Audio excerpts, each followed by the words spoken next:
Good evening, everyone. It is June 18th, 7 p.m. This is a Watchung Borough School District Board of Education regular meeting. Can we start with the Pledge of Allegiance? Usually? Oh, no. Oh, well, I'm calling it to order now. Yeah. Let's have the Pledge of Allegiance. It's a confusing night. Okay. I pledge allegiance to the flag of the United States of America and to the republic for which it stands, one nation, under God, indivisible, with liberty and justice for all. Can I have a roll call, Karen? You want to do your welcome? You want to do your welcome? Yes, I do. I also want to do that. Okay.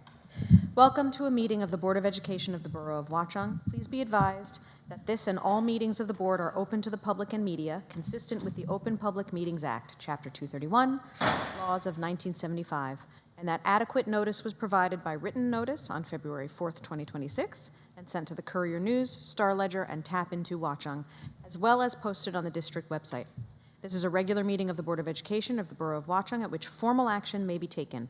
This meeting is being live streamed on the district website, where a recording of the meeting also will be posted. The public will have an opportunity to be heard as shown on the agenda at points in the meeting provided for the public to address the board. Recording or photographing, other than for private personal use, requires the consent of parents and guardians whose children may be included in the image. Now, may I have a roll call, please? Yes. Mrs. Agliaro? Here. Mr. Desiano? Here. Mrs. Harvey? Here. Mrs. Maddox? Here. Mrs. Santos? Mr. Tricca? Here. Mrs. Amadeo? Here. Okay, and Mr. Kraft and Mrs. Marcellus are absent. Okay, we have a long agenda this evening and a second executive session at the very end of the meeting, just for everyone who's following along. We're going to skip the presentations, our first presentation on attendance, and jump to the principal's reports. School, yay! Yay! Hello, good evening.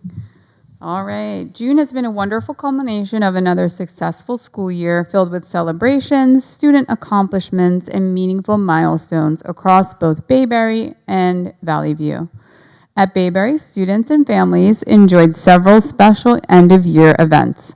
Our preschool move-up day was held on May 28th, followed by our fourth grade concert and farewell celebration on June 8th, and our kindergarten move-up celebration on June 11th. We are incredibly proud of our students as they reach these important milestones. On May 28th, parents of incoming fifth graders attended an orientation at Valley View to learn about the transition to middle school. The following day, our fourth grade students visited Valley View, where they toured the building, met staff members, and got an exciting preview of middle school life. Bayberry's Field Day was held during the week of June 1st. Students enjoyed a day filled with fun, teamwork, and friendly competition. Thank you to our PTO for purchasing new equipment for the games and providing ice pops for all of our students. Their generosity helped make the day a tremendous success. At Valley View, our students also enjoyed a variety of exciting end-of-year activities. Our fifth grade DARE graduation celebrated students' commitment to making positive choices and becoming responsible citizens. On June 3rd, representatives from the Watchung Borough Public Library visited our students to share information about the library's summer reading program and explain how students can obtain library cards. Very exciting. The following day, our fifth graders participated in an engaging author visit with Darryl Cobb, who combined his experiences in theater, music, and writing to teach students about the creative writing process. We are grateful to our PTO for sponsoring this enriching experience. Field Day festivities continued at Valley View with 7th grade participating on June 4th, followed by 5th and 6th grades on June 5th. Students enjoyed a variety of activities and games, and once again, we thank our PTO for funding updated equipment and providing frozen treats for everyone. The week of June 8th was especially memorable for our 8th grade students. Activities included a trip to Kalahari Water Park, a visit to the Holocaust Memorial and Education Center, yearbook distribution and signing events, and an end-of-year barbecue featuring a burger truck, ice cream truck, music, and outdoor games. All right.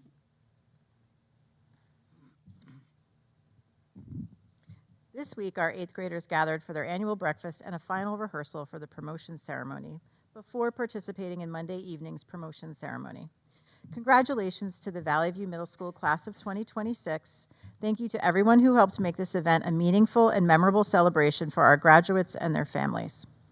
On Tuesday morning, students, staff, and community members participated in our annual Miles for Smiles walk around Watchung Lake. Thanks to the generosity of our school community, proceeds from this event support the Emmanuel Cancer Foundation, whose mission is to provide New Jersey families facing pediatric cancer with comfort, support, and relief through free services tailored to each family's needs. Both schools also enjoyed PTO-sponsored celebrations to close out the year. Bayberry hosted its luau lunch on June 5th, while Valley View celebrated on June 12th. Students and staff enjoyed pizza, ice cream, sunshine, and time together as a school community. We are grateful to our PTO for organizing these wonderful events. Bayberry concluded the school year with several cherished traditions, including a staff versus 4th grade volleyball game, classroom celebrations, and the annual 4th grade clap-out on the last day of school. As we reflect on the school year, we would like to express our sincere appreciation to our dedicated teachers, support staff, administrators, that's us, whose hard work, commitment, and enthusiasm create exceptional experiences for our students every day. We are also grateful for the continued partnership and support of the Watchung Education Foundation, CPAG, our PTO, and our Board of Education, whose contributions help strengthen and enrich our school community. Of course, we would also like to extend our best wishes to Mrs. Nora Morrison as she begins her retirement. Throughout her distinguished career, Mrs. Morrison has inspired generations of students through music, fostering both talent and a lifelong appreciation for the arts. We thank her for her years of service and dedication to our students and district. We also held a clap out for her today at the end of the day.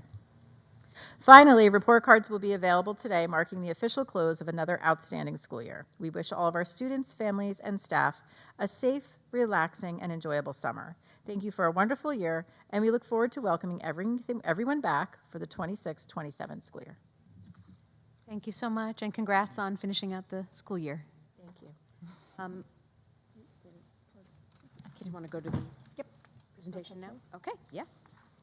So now we will walk back to the first presentation on the agenda, Attendance Corrective Action Plan, with our administrators, Dr. Glazer, Principals Fickner and Kidd.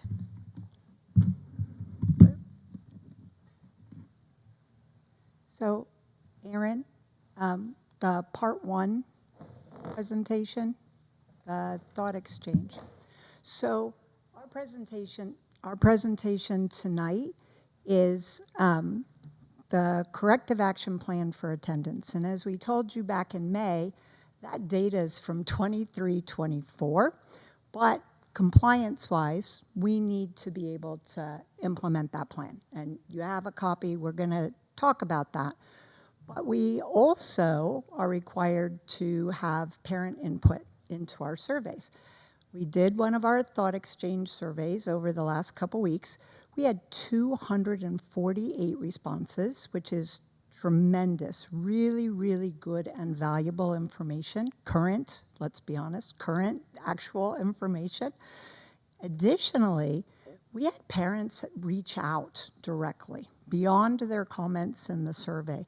We had several parents who felt like they needed to elaborate on their answers, and we're going to talk about that while we go through.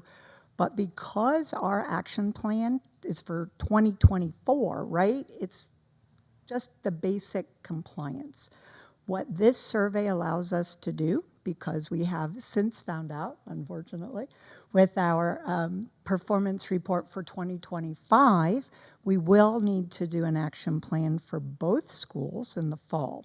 So we'll continue using this data, continue building on what we learned and what we are going to do this summer for Bayberry as a first step, and then we'll develop the second part. What is most valuable is the survey, and that's where we're going to spend, I think, some significant time.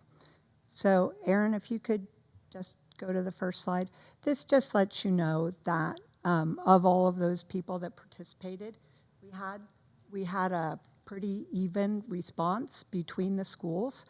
And we did, at the last meeting, make the decision to do pre-K to 8 instead of just K to 4, which was what was required.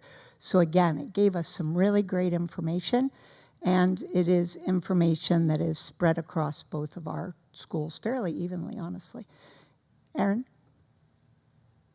Again, we had grade level participation at every grade level, fairly even, so it further validates those responses. And you're going to see that the response number differs at the top corner. It's who answers. 248 people engaged in variety of questions and answers. Go ahead, Erin. Again, how long people have been here in the district. That question was added, actually, after the original survey because some people have, as you can see, more than 8 years. You have 26% of the people. You have another 29% who've been here 5 to 8 years. Our principals have been here our same amount, 5 to 8 years. So really important to try and gauge what information is maybe old or existing versus what's in place. Erin, if you don't mind. Thank you. So, and we don't need to, there's a lot of information here, but how familiar, I can't get it out, familiar are you, right, with our expectations? And it's very interesting because, and it's a little hard to see on this slide maybe, but when you're looking at 10% extremely familiar, 41% very familiar, right? More than half. They include the slightly familiar as part of the positive feedback of understanding the expectations. 24 people out of those 200 and however, not familiar at all. And again, knowing the communication structure, you're going to hear that one of the consistent things is communication around the policies and procedures primarily. I don't know if he's back there yet, but Erin, if you made it back, you go forward, please. So when we're talking about clarity of information, when we're talking about, you know, what we know, that information clarity, 54% agree. We communicate those expectations clearly. 24% disagree. Obviously, again, a gap in understanding. So communication, proactive communication, clear guidelines is going to become a central information point from the survey. Go ahead, Erin.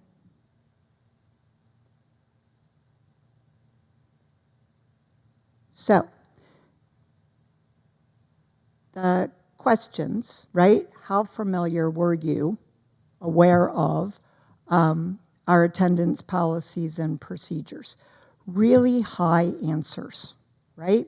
97% know that they're supposed to call in an absence. 97% know that they need to be here on time. 82% know we track that attendance. 79% know that medical documentation might sometimes be requested.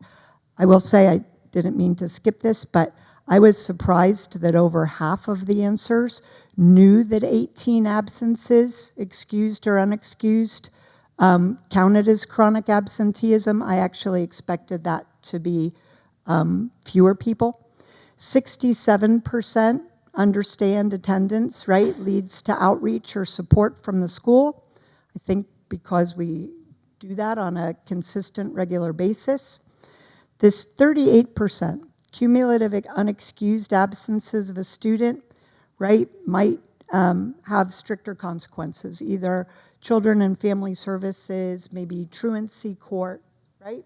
But again, a fairly high response of people that know the information.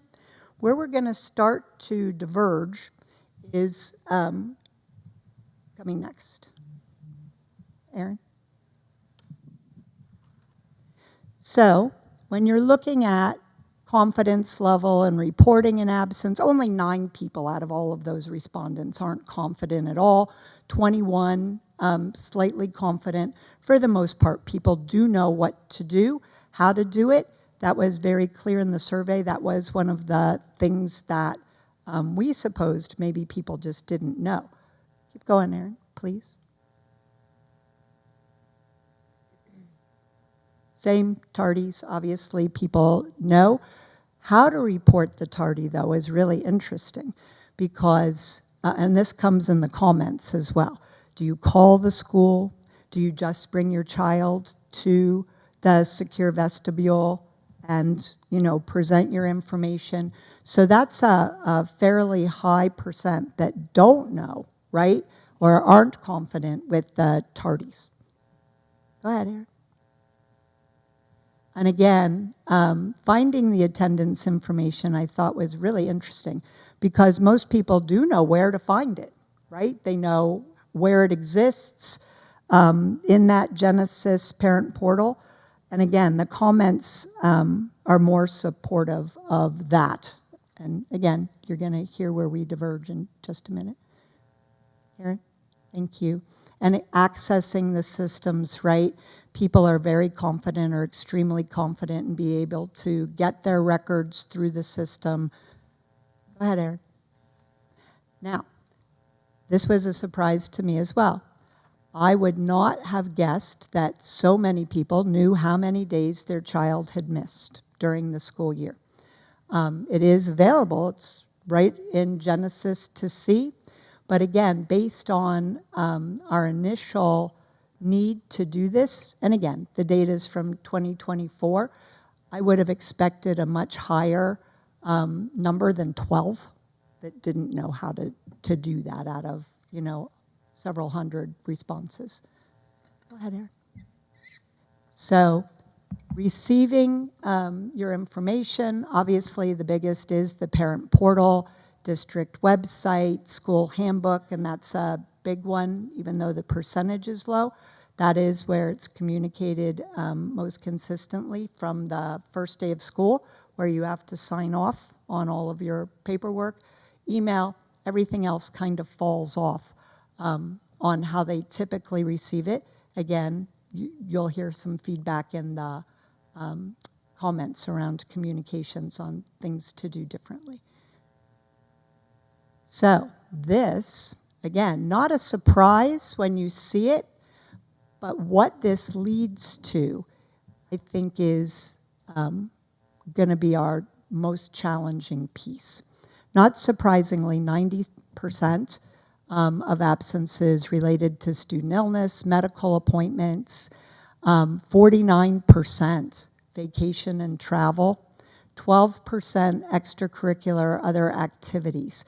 The transportation and scheduling challenges, the comments, it shows 10%, 19 responses, but almost all of the comments were related to them bringing their children to school if the bus was late, if there was a sub, but those tardies don't count against you, right? And that we know when the buses are late or when there's a sub. So again, that's a communication disconnect.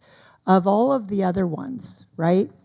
Obviously, they're barriers. They're things that we need to look at for everybody. And you'll hear, I think, a little bit more about that during the corrective action half.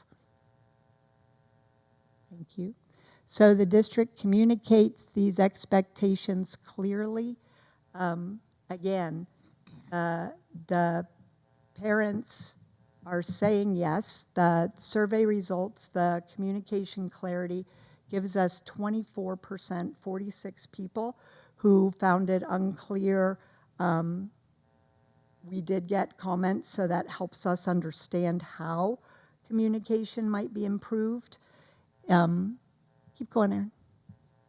And where the information, right? I know where to find the information. That's almost 80%. You're good. Addressing the concerns in a supportive way.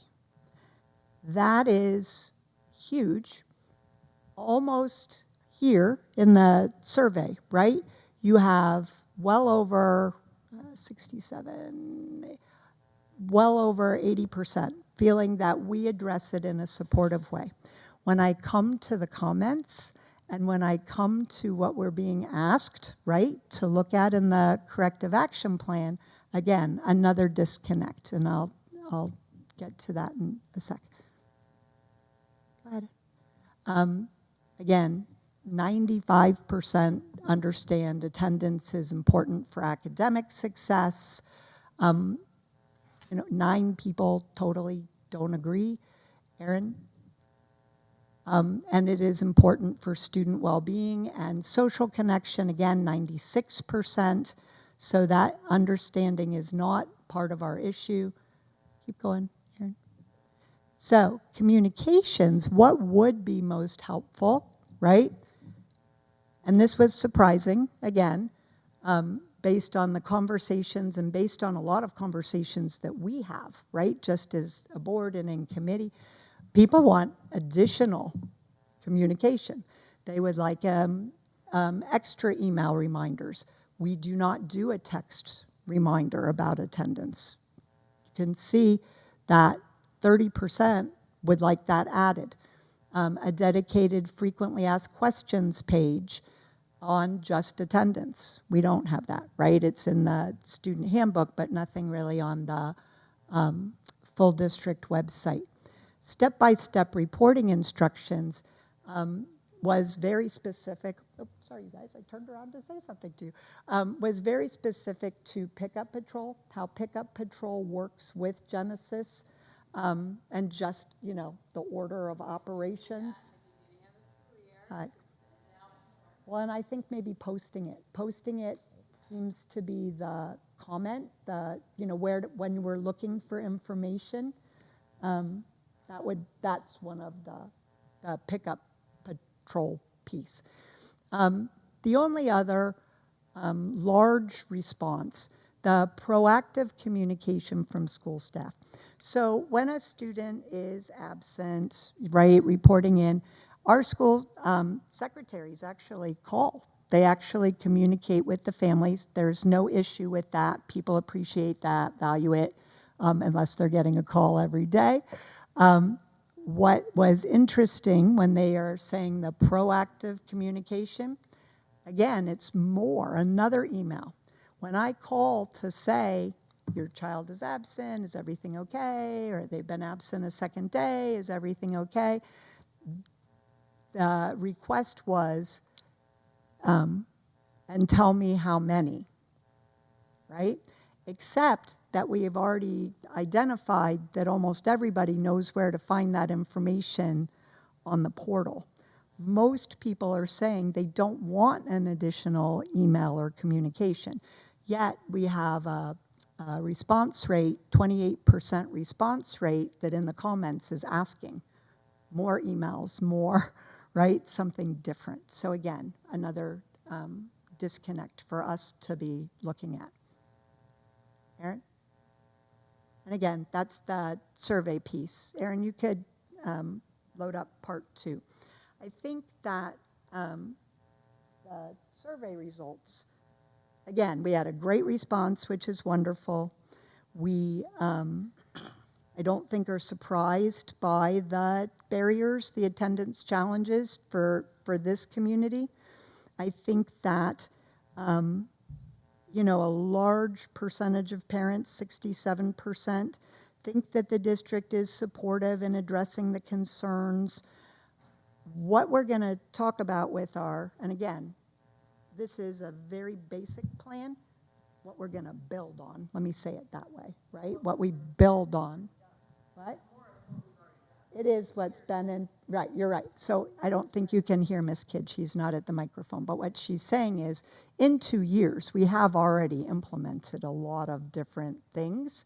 And that is not reflected in the data, but it is reflected, right, in some of the responses and in some of what you're going to see in our plan.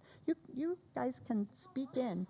I do. I know that it's a hot button topic, but I think that that's why it's important, right?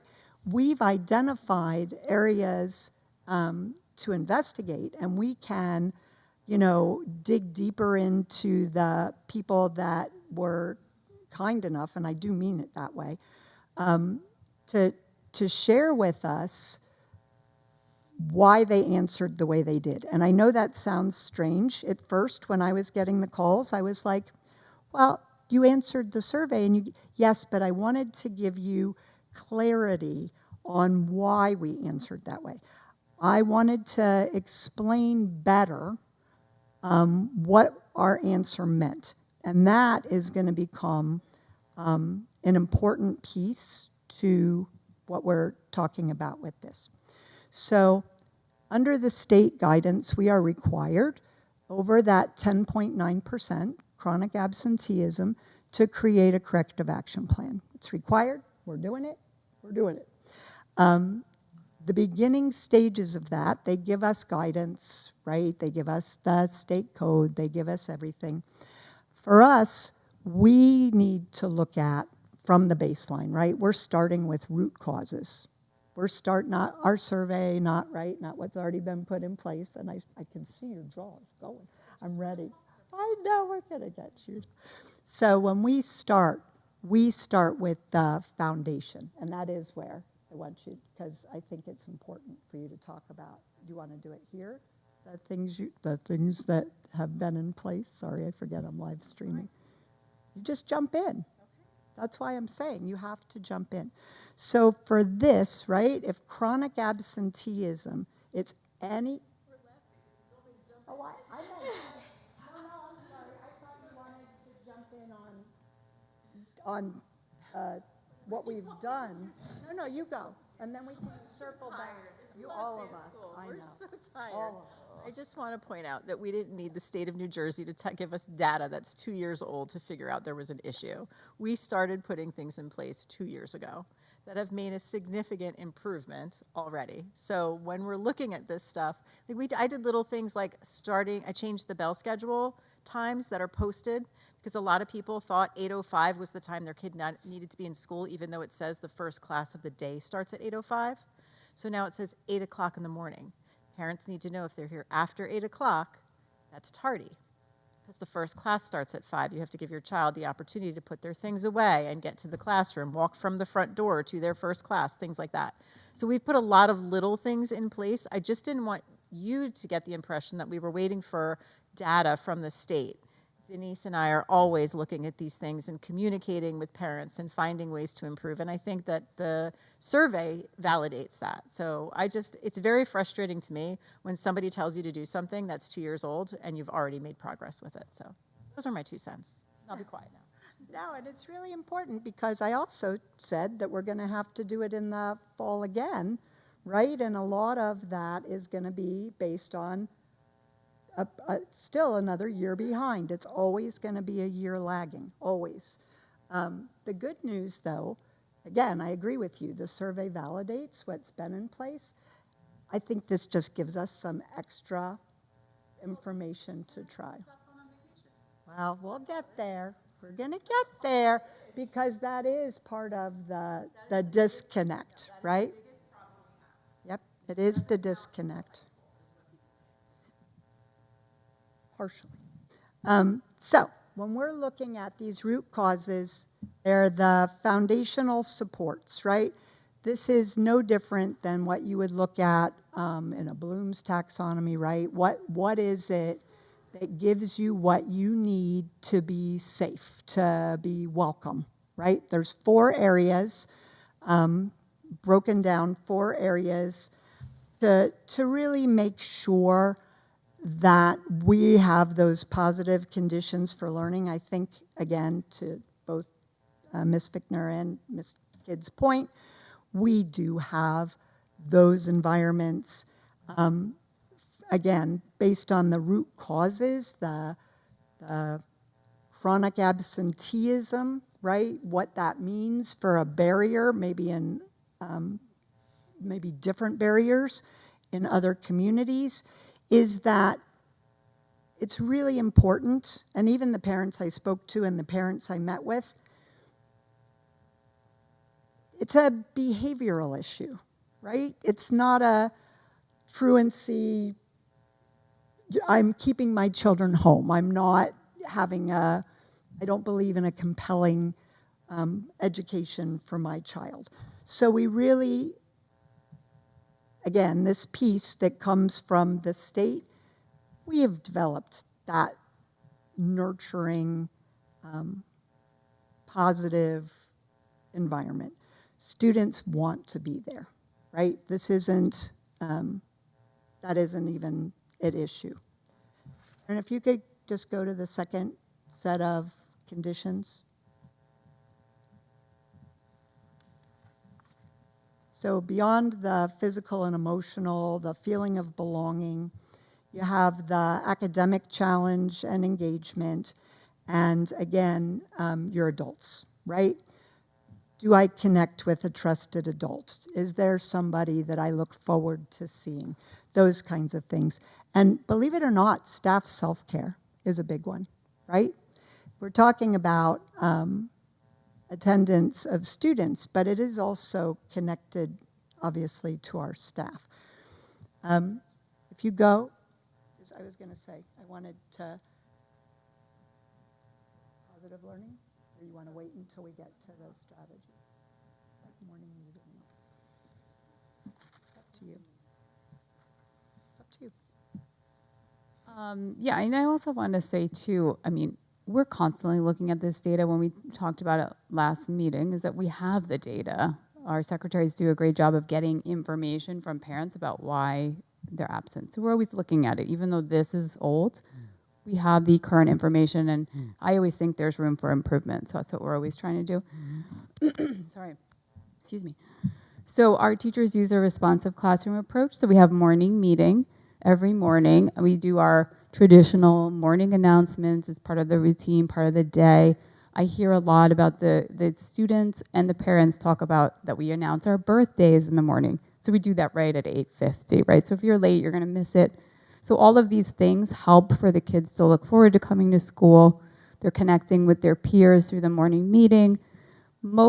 I find the biggest reason for kids wanting or changing their habits to come to school is the connection with the teacher. And that is something my teachers do very well and nurture, kind of figure out how to connect to a child if they're struggling. Again, the question about support, I don't know if there's like a difference between what they think is support and we think is support. I would be interested to know more details about that question, because when we notice a child is not coming to school, we have meetings with the parents, and that's the first thing that we say. What is it that we can support you with to get your child here?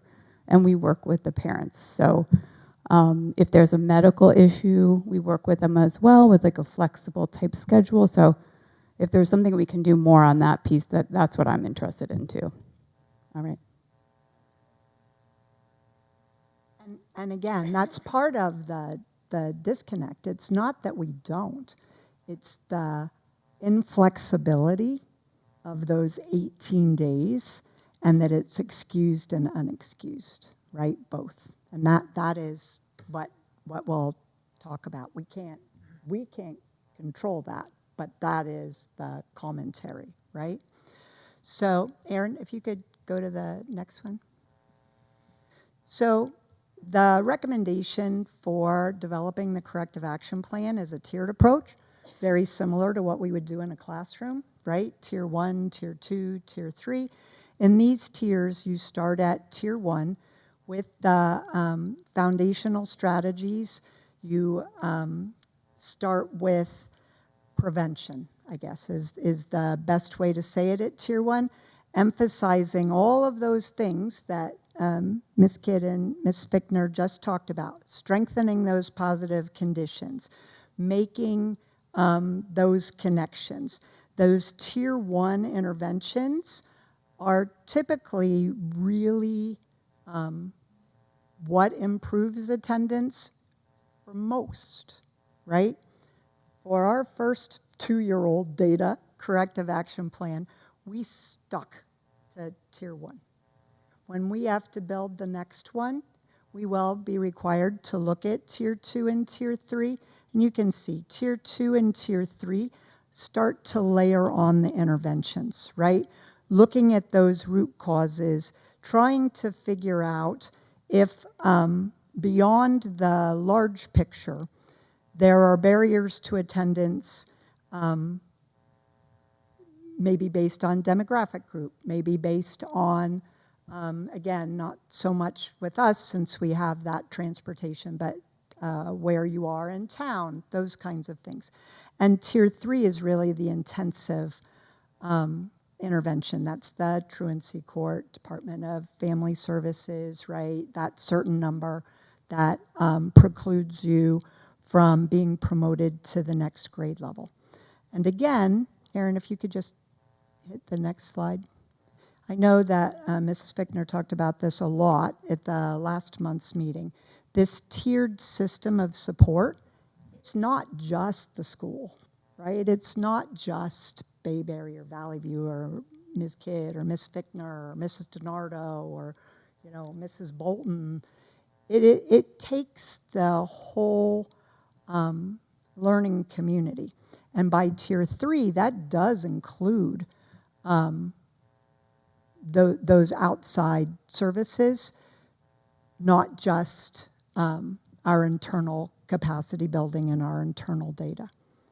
Erin, if you could go forward. So for Tier 1, where we're focusing, again, for this initial action plan, it's about the universal supports.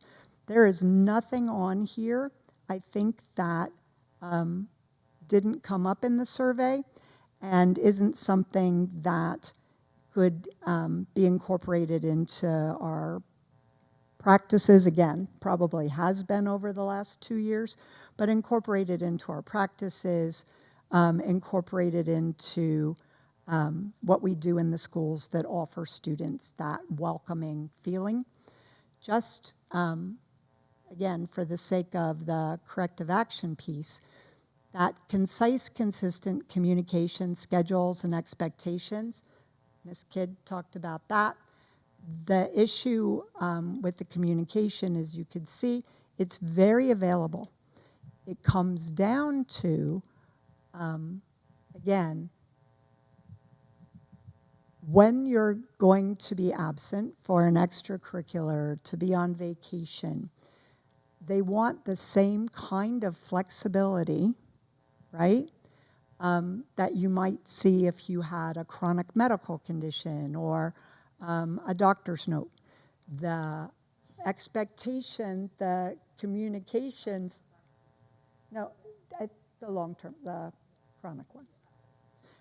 But the challenge, of course, is that we don't have that flexibility to give, right? I don't know if you, again, jump in.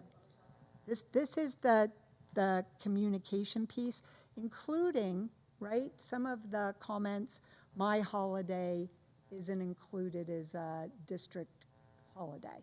I have to keep my children out. Those kinds of things, but those are 1-2 days, right? Versus the vacations, extracurriculars that really tip those totals over the top. What I've seen in my conversations with families where attendance does become an issue is, I think this is confusing for everybody. They hear terms verified, unverified, excused, not excused, and then there's the state's definition of excused and not excused. And that's a conversation we have over and over again. I try to make it as clear as I can in the handbooks. Calling and saying your child's out is verifying where they are, so we don't think they're missing. And we know that you know where they are. Having a doctor's note because they're absent, of course, we don't want you to bring them to school, but we have to follow the state of New Jersey's guidelines. And often I think people think of school as if you would think of the corporate world, where you get a set amount of sick days and vacation days and you can take them and you're flexible whenever you want. That doesn't work. We have to follow guidelines, and I know we often are compared to private schools because the way that we do other things, but we still have to follow the state guidelines, and we have to hold to them, and the consequences have to hold to them also. And another item that I've noticed is I don't think families understand how their child's absence impacts the rest of the students and the teachers. They don't often. I have the conversation where if your child's working on a group project and your child's absent, now that's being impacted. Now that work and that part isn't going to be there. For a teacher to plan that people are going to be absent randomly is hard enough when it's because of something like an illness or an unfortunate death of the family or something like that. But to have people take extended vacations, ask for the work ahead of time, ask for the work to be graded as soon as the student gets back, you're asking a lot of other people and it's impacting other people. And I think that's the missing piece. Obviously, as the kids get higher in the grade levels, when you get to high school, they hit a certain amount of absences, they lose credit for a course. Now you won't graduate because you don't have enough credits. We don't have that in the younger grades, but we still have to follow the guidelines. So the communication we've been working on are all those little bits and pieces that I think people just don't think about. And, you know, it's unfortunate. I've taken my kids out for vacation too. So I get it. We all have done things like that before. Mental health days are a big thing now too. Kids need mental health days. That's a different conversation, but that's some of the things that people will put into Genesis. So. Thank you. You sure? Okay. Well, no, because it's hard. It is, yes. And at elementary, the comments again are probably more consistent with it doesn't count. We have to do it now. You know, while I can teach them whatever that subject area is, right? We hear that a lot. And it doesn't take into consideration, right, gaps in instruction, scaffolding, skills that, you know, they might do really well. And then it comes time to build on that later, and we didn't have that. So these universal supports, this tier 1, is where the current corrective action plan sits. It's again, it's not just straightforward. It's focused right there. Erin, if you could go to the next one. Thanks. We did just want to show you what tier 2 looks like, that early intervention. Early intervention is, again, if it's a child with an IEP, chronic medical conditions, other kinds of things like that, it might take a different kind of strategy than what we're implementing for the whole school or the whole district. The mentoring, the expanded learning opportunities, right? Pursuit before care, after care, all of those things. I know, you can come and say it.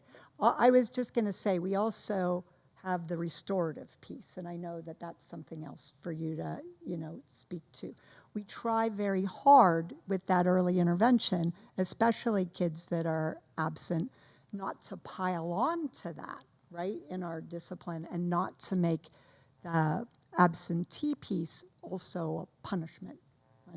Hit the Yeah, I was just going to say what you'll see with early intervention, a lot of the strategies we put in place are kids that maybe are having school refusal issues, they're having anxiety, things like that. And you'll see that like Ms. Fickner talked about, we can adjust their day schedule for them.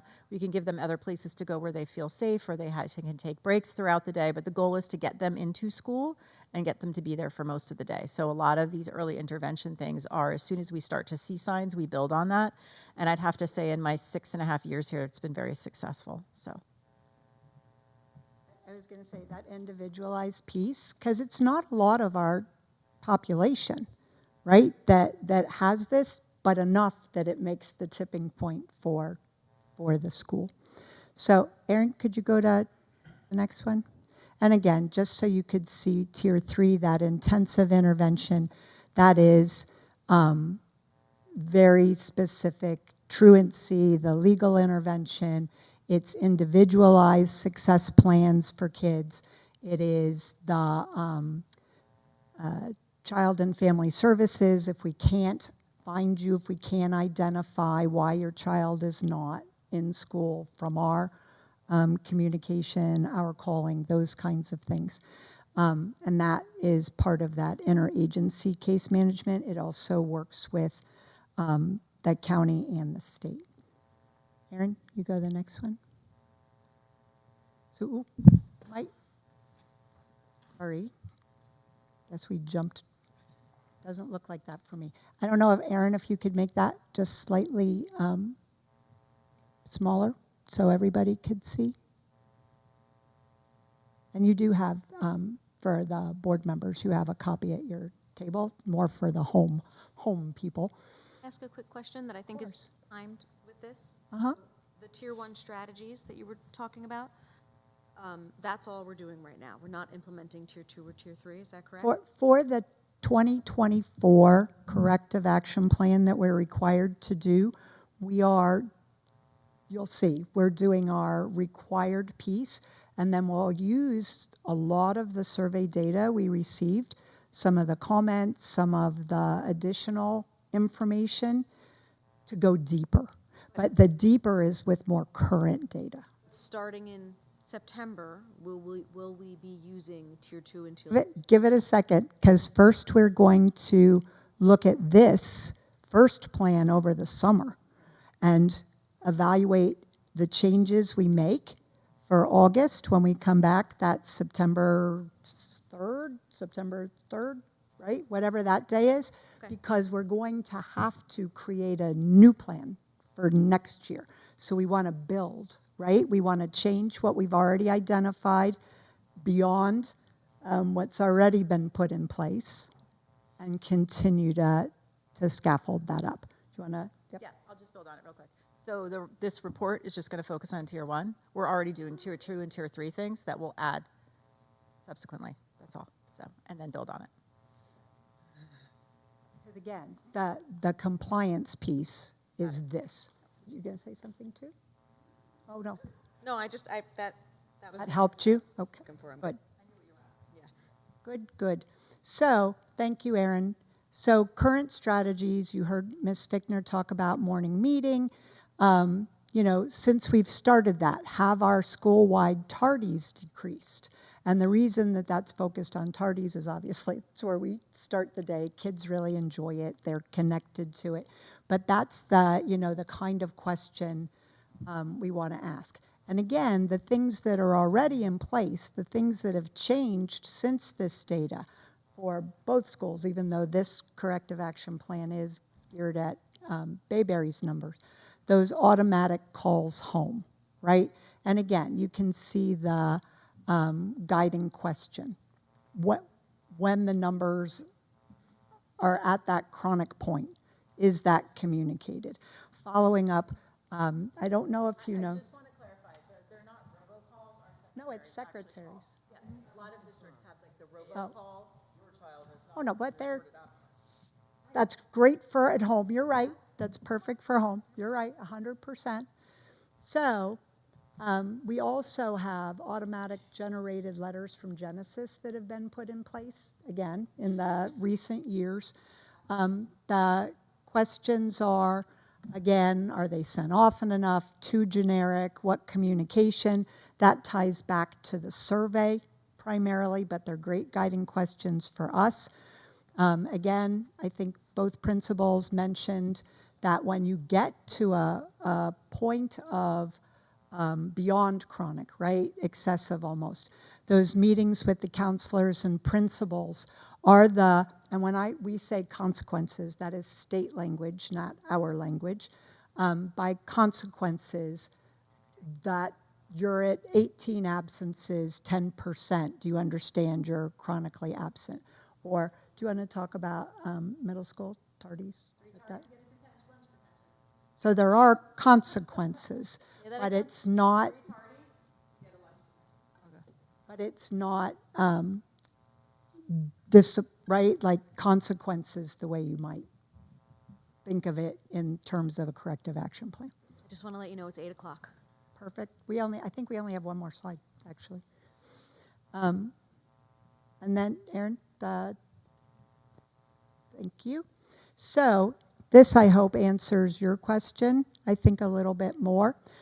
For us, we're sticking with that tier 1 for this corrective action plan. We're looking at the areas that were raised specifically through the survey because a lot has gone into place. We'll look at the policies. Does it state clearly, right, at what points? And again, we presented that last month. It is pretty cut and dried. Looking at the student handbooks, they're both posted. They both have that data there. Parents are required to sign that they've read that and understand that at the beginning of the school year. But we're looking at that. There's a team. It's not just the three of us. Obviously, we need to use the school secretaries, the counselors, right? In some cases, it might even include our child study team members, case managers.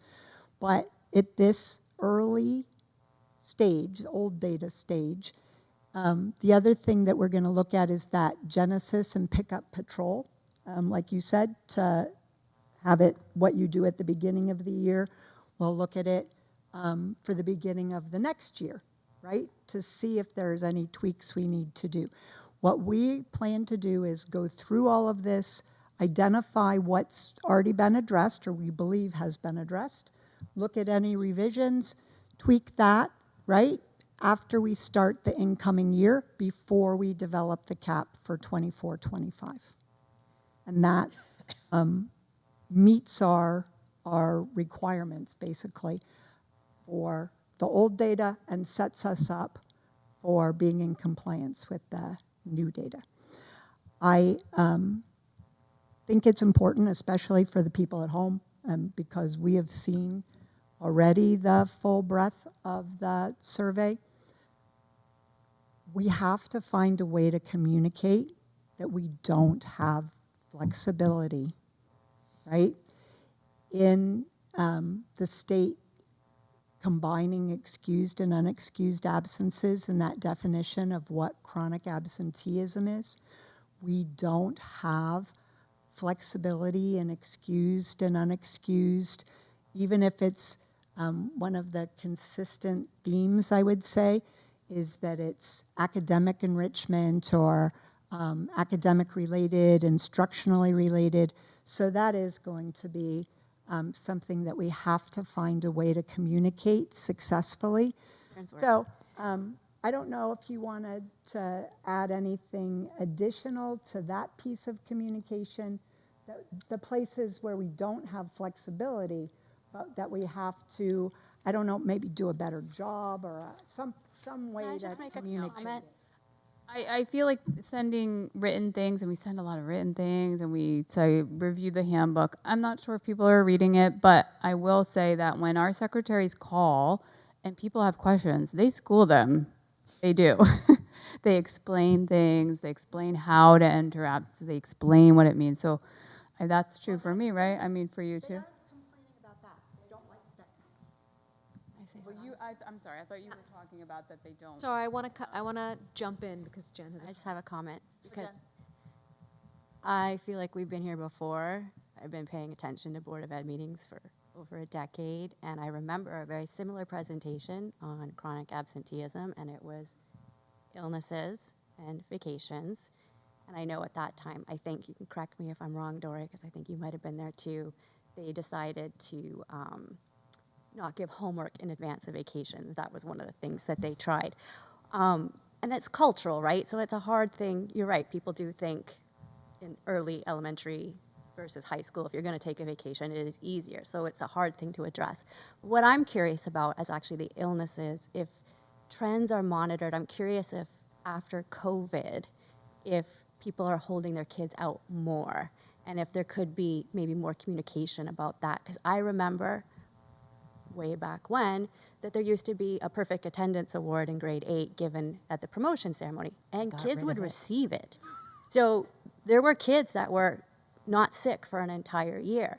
And I just wonder if the trend for like holding kids out for illness is trending upwards post-COVID because of what cultural, again, because of what happened to everybody during COVID, and if maybe more communication around that could help.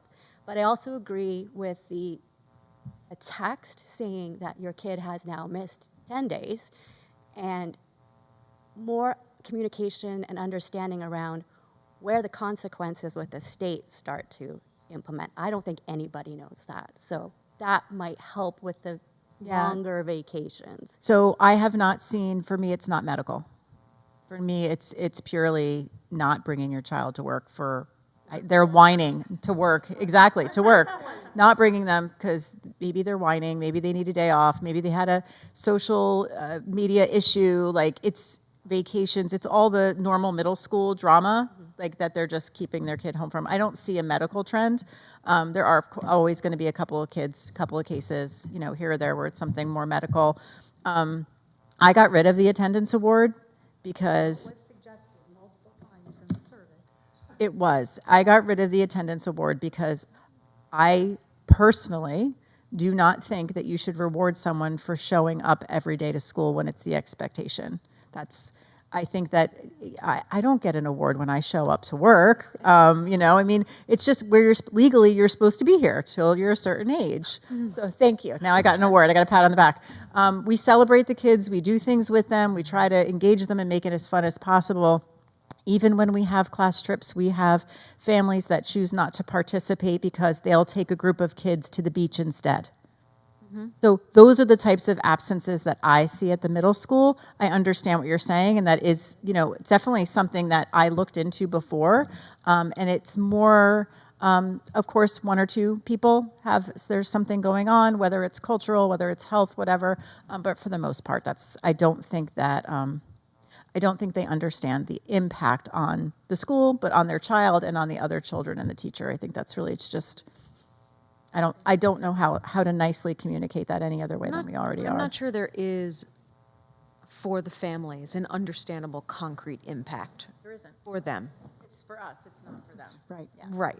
And So- to your point, Jen, some of the comments actually go the other way.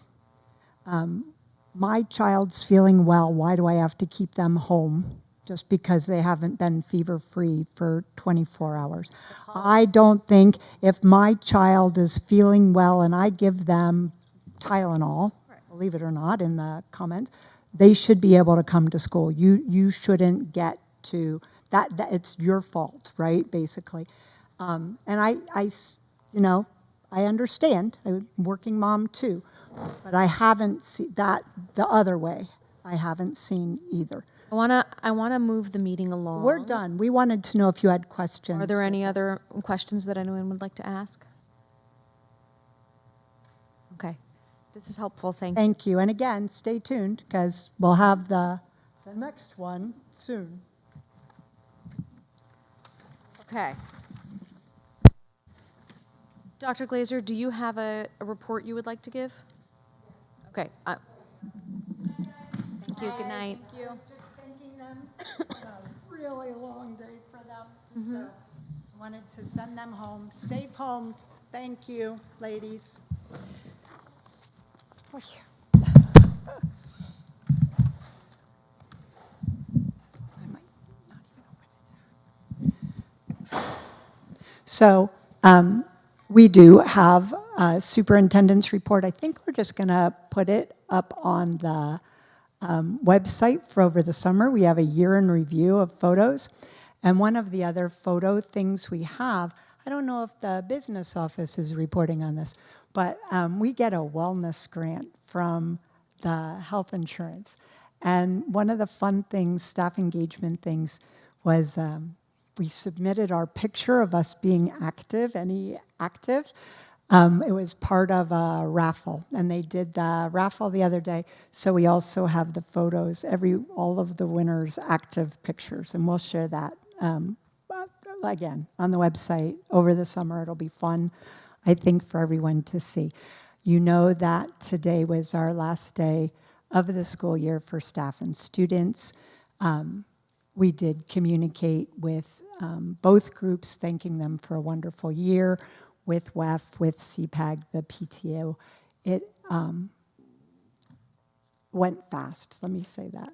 But I want to make sure that the community knows that our offices are open Monday through Thursday, 10 to 4 this summer, closed on Fridays until August 28th.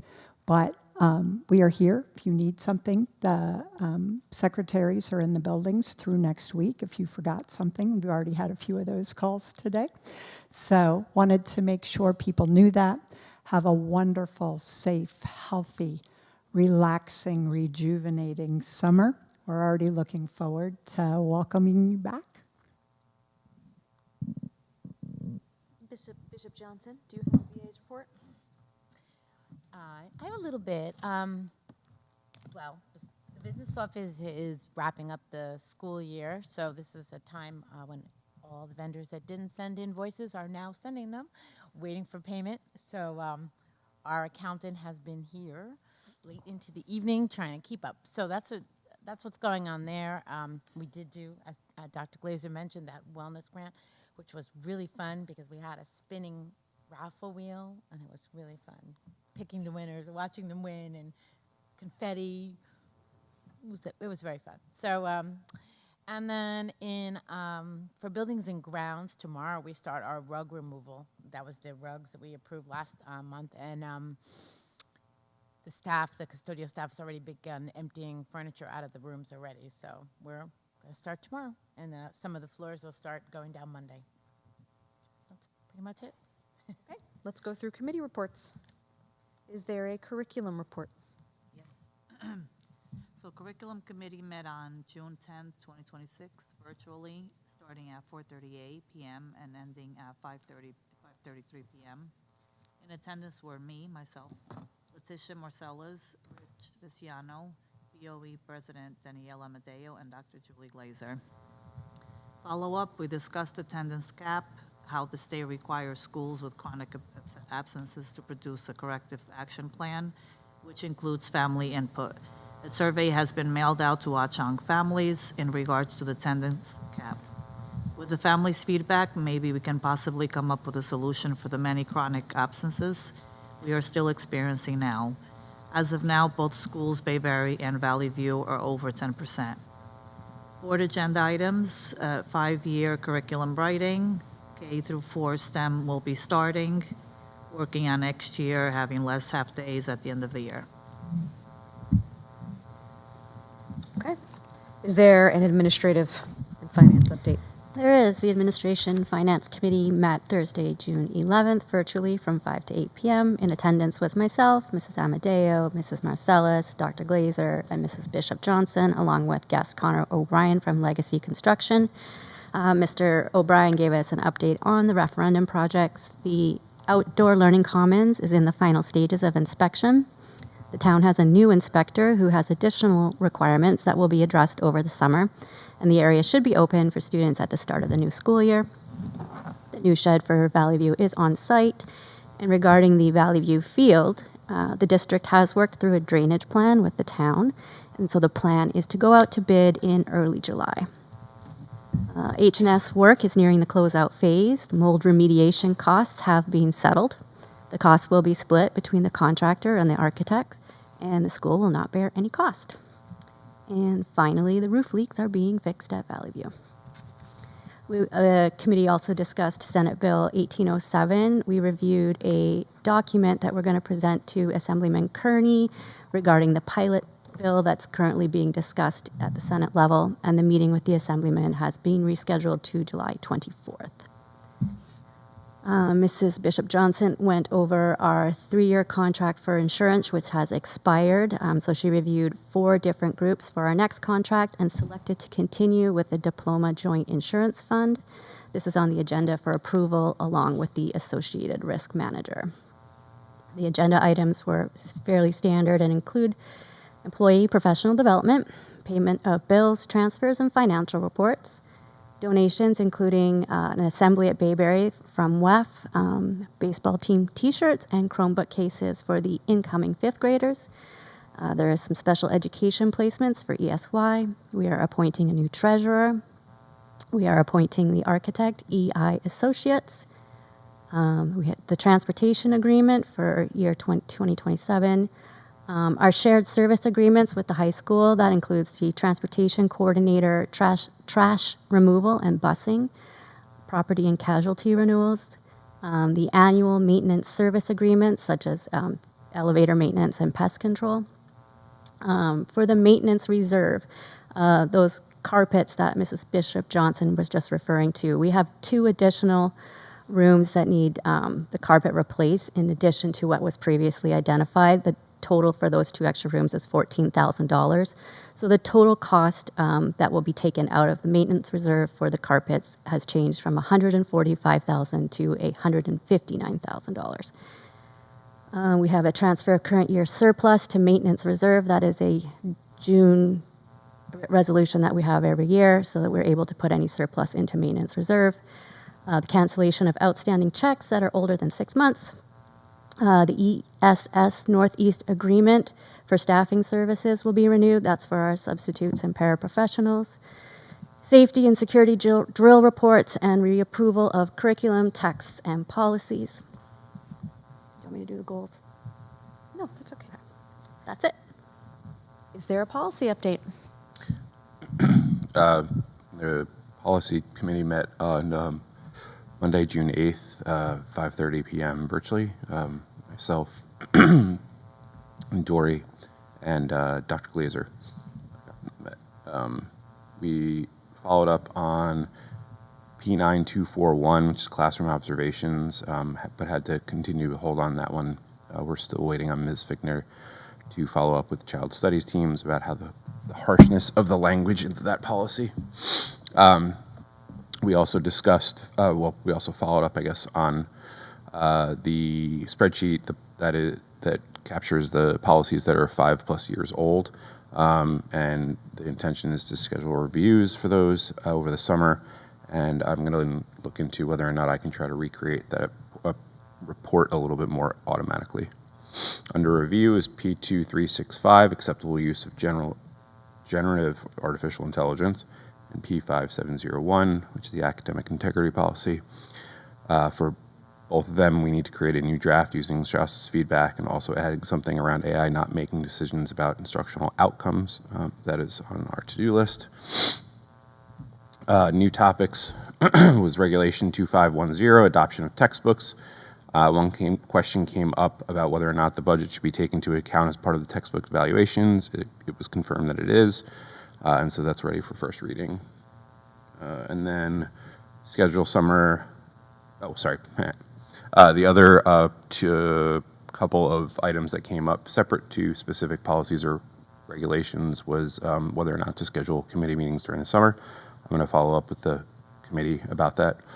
And then we were sort of tentatively proposing whether or not we can find dates in July and August to have 2 meetings over the summer. And Dr. Glazer went over some events that had come up from the Thomas More Society.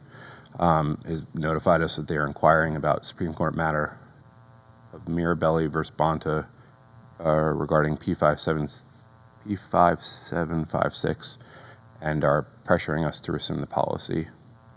In terms of what's up for second reading, it will be P8454, management of pediculosis or lice.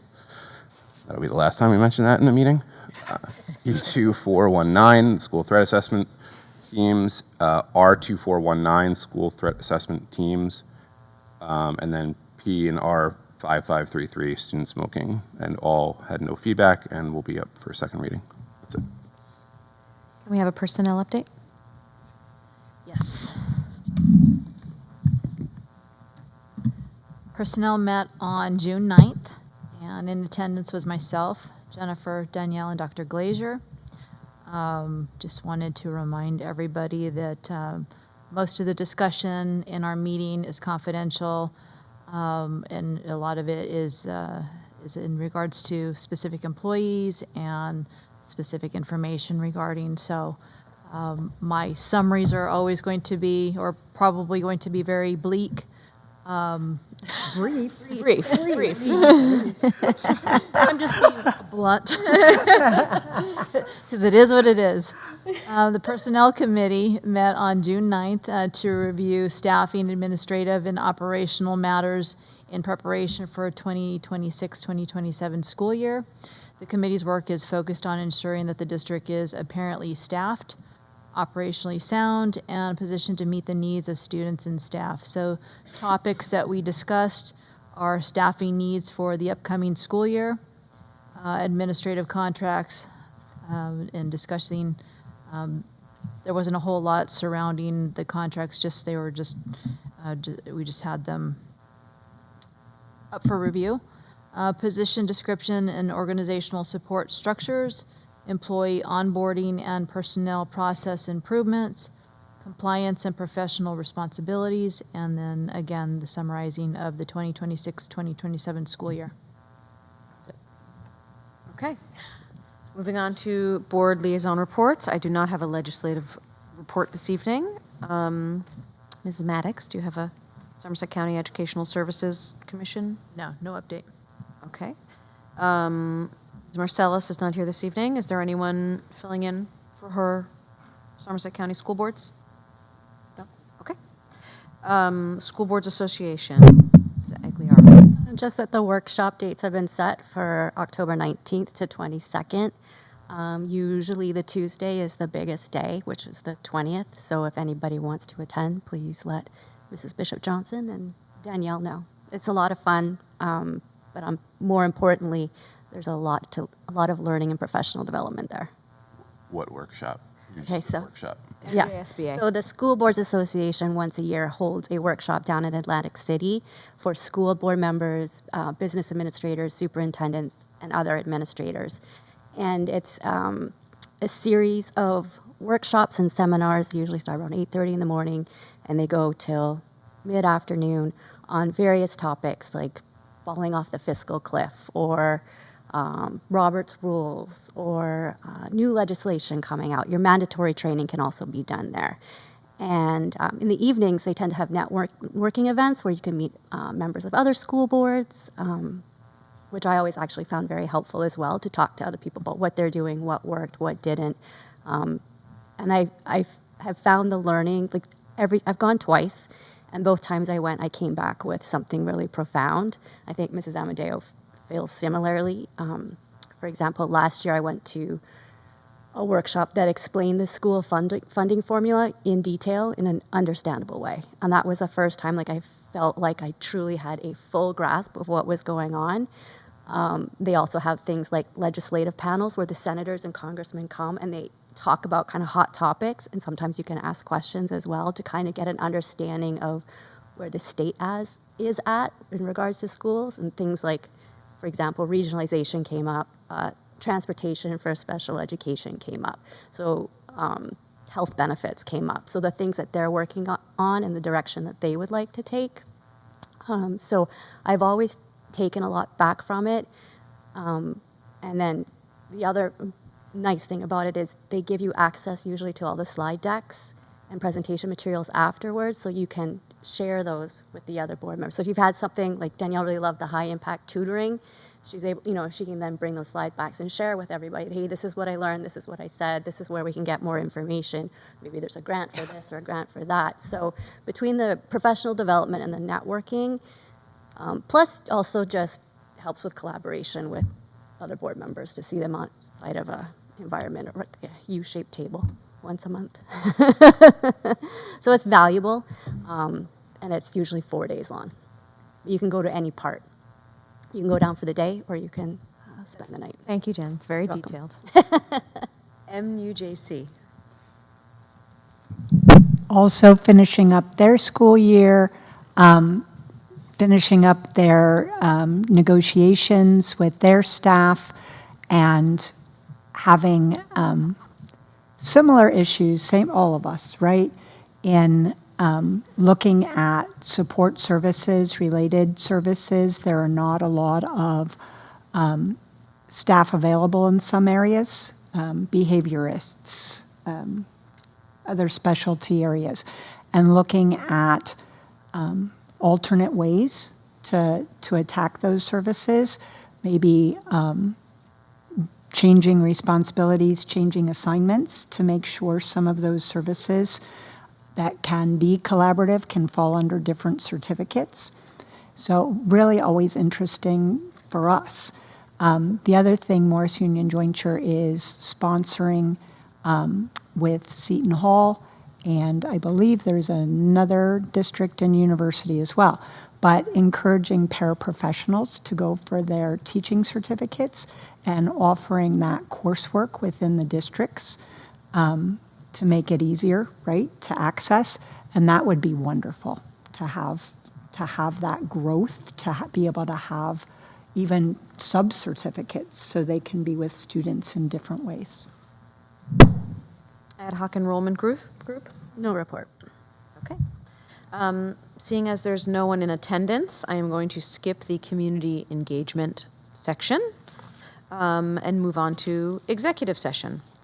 Whereas the Open Public Meetings Act, NJSA 10:4-11, permits the Board of Education to meet in closed session to discuss certain matters. Now, therefore be it resolved, the Board of Education adjourns to closed session to discuss a matter rendered confidential by federal or state law, student matters, a matter involving the purchase, lease, or acquisition of real property with public funds, and pending or anticipated litigation or contract negotiation and or matters of attorney-client privilege. Further resolved, the minutes of this closed session be made public when the need for confidentiality no longer exists. Action may be taken. May I have a second? Second. So, all in favor?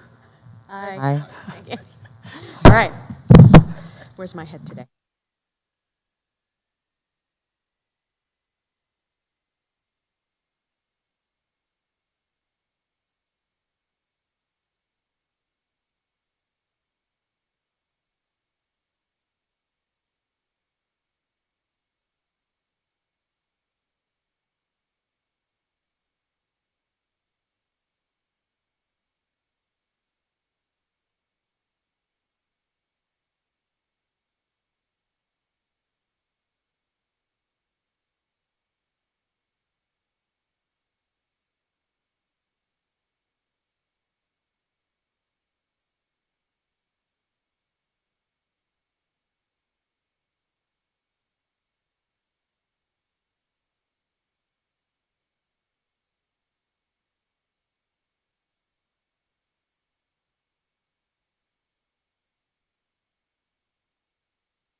Welcome back, everyone. We are now moving on to comments from the public, agenda items. We welcome input from the public. There are 2 times during the meeting when the public is invited to speak. The first opportunity to comment on agenda items only is now. The second opportunity for public comment is towards the end of the meeting. All comments are limited to 5 minutes. The total time allotted for public comment is 30 minutes. Before you make your comment, please state your name and municipality of residence. In the event it appears the public comment portion of the meeting may exceed 30 minutes, the presiding officer may limit each statement made by a participant to 3 minutes duration. Our public forums are not structured as a question and answer session, but rather are offered as opportunities to share input with the board. In instances where the board feels a response is needed, the presiding officer or superintendent will address the comment.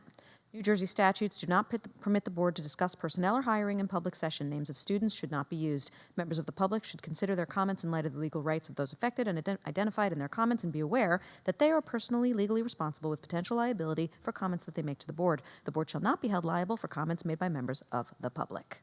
Seeing as there is nobody here, we shall move on. Good timing. So, moving on to action items. Just going to wait for. If you started, I We need. did. We started it at 9:45. 45. 945. So, moving on to action items. Fatima, would you mind moving all the administrative items, please? I approve, number 1, approve minutes of previous meetings. 2, accept Bayberry and Valley Views. Sorry, I want to pause you. Sorry, can you say I move instead of I approve? Yeah, thank you. I move number 1, approve minutes of previous meetings. 2, accept Bayberry and Valley View school security drill reports. Number 3, acknowledge school security drill statements of assurance. Number 4, affirm the superintendent's HIB report. 5, accept and approve the Bayberry Corrective Action Plan for attendance. 6, approve the 2026-2027 Chapter 27 Emergency Virtual or Remote Instruction Program. Number 7, approve the 12-month employee calendar. Number 8, approval of McKinney-Vento Education of Homeless Children and Youth Program, LEA, general intent to collaborate. Number 9, approve revised special education placement for 2026-2027. Number 10, approve special education placement for 2026-2027. Second. Any discussion? Roll call, please. Okay. Mr. Desiano. Yes. No, here. I don't remember. Yes. A roll call, yes or Voting no? on the administrative Oh, yeah, items. yes. Sure, yes. Mrs. Maddox. Yes. Mrs. Santos. Yes. Mr. Tricka. Yes. Mrs. Harvey. Yes. Mrs. Amadeo. Yes. Mrs. Agliaro. Yes. Mr. Kraft and Mrs. Marcellus are absent. The motion passes. Mrs. Maddox, would you like to move personnel items? Yes. I move to approve, number 1, authorization to hire staff. Number 2, approve renewal and contract of school business administrator / board secretary. 3, approve revised job description for assistant business administrator. 4, approve contract of assistant school business administrator. 5, approve contract of supervisor of instruction. 6, approve contract of special services director. 7, readopt contract of administrators. 8, approve change in assignment and reappointment. 9, approve appointment of certificated, I can never say this one right, staff. Sounds redundant. 10, approve stipend positions. 11, approve summer technology staff. 12, approve salary guide advancement. 13, approve revised reappointment. 14, approve appointment of leave replacement teachers. 15, appoint preschool lunch aide for 26-27 school year. 16, appoint summer 2026 curriculum writers. 17, approve special services summer office staff. 18, approve business office summer staff. Second. Any discussion? All right, Second. roll call when you're ready. Okay. Mrs. Maddox, Yes. Mrs. Santos, Yes. Mr. Tricca, Yes. Mr. Desiano, Yes. Mrs. Amadeo, Yes. Mrs. Harvey, Yes. and Mrs. Agliaro, Yes. and Mr. Kraft and Mrs. Marcellus are absent. The motion passes. Okay. Ms. Agliaro, would you move operations and finance items? Sure. I move item 1, approve payment of bills as follows. Item 2, approve transfer of funds 2025-2026. 3, accept financial reports. 4, authorize transfer of current year surplus to reserve. 5, approve use of maintenance reserve for carpet replacement and Valley View gym floor revised. 6, approve appointment of treasurer of school monies. 7, approve the cancellation of outstanding checks. 8, approve addendum to extend agreements with ESS Northeast LLC. 9, approve annual maintenance service agreements. 10, approve membership renewal in Diploma Joint Insurance Fund. 11, designate risk manager for Diploma Joint Insurance Fund. 12, approve property and casualty insurance renewals. 13, designate benefit risk manager for school health insurance fund shift plans. 14, appoint professional service providers. 15, approve revised professional service provider list. 16, approve shared services agreement with Watchung Hills Regional High School. 17, approve transportation coordinator shared services agreement. 18, approve transportation jointure with Watchung Hills Regional High School. 19, approve participation in joint transportation agreement. 20, approve professional development / school business and related expenses. 21, accept donation of assembly for Bayberry School. 22, accept donation for baseball team t-shirts. 23, accept donation of Chromebook cases, and that is it. Is there a second? Second. Any discussion? Let's have a roll call. Okay. Mr. Desiano, Yes. Mrs. Harvey, Yes. Mrs. Maddox, Yes. Mrs. Santos, Yes. Mr. Tricca, Yes. Mrs. Amadeo, Yes. Mrs. Agliaro. Yes. Motion passes. Mr. Kraft and Mrs. Marcellus are absent. The motion passes. Mrs. Harvey, would you move curriculum items, please? Sure, I move 1, adopt grades 6 to 8 science, and 2, readopt K to 8 district textbooks. Second. Any discussion? I would just like to say, it says adopt grades 6 to 8 science, but just to clarify, that is a science resource that supports the curriculum. Any other discussion? All right, let's have a roll call. Okay. Mrs. Harvey, Yes. okay. Mrs. Maddox, Yes. Mr. Tricca, Yes. Mrs. Santos, Yes. Mr. Desiano, Yes. Mrs. Amadeo, Yes. Mrs. Agliaro, Yes. Mr. Kraft and Mrs. Marcellus are absent. The motion passes. Mr. Desiano, would you move policy items? I'd like to move policy items number 1, which is adopt policies, procedures, and regulations. And for first reading, we have policy and regulation 2510, which is the adoption of textbooks. And for second reading, we have P8454, management of pediculosis. Policy and regulation 2419, which is school threat assessment teams. And policy and regulation 5533, which is student smoking. Is there a second? Second. Any discussion? Congratulations on finally saying it right. You'll never have to do it again. Let's have a roll call. Mrs. Maddox, Yes.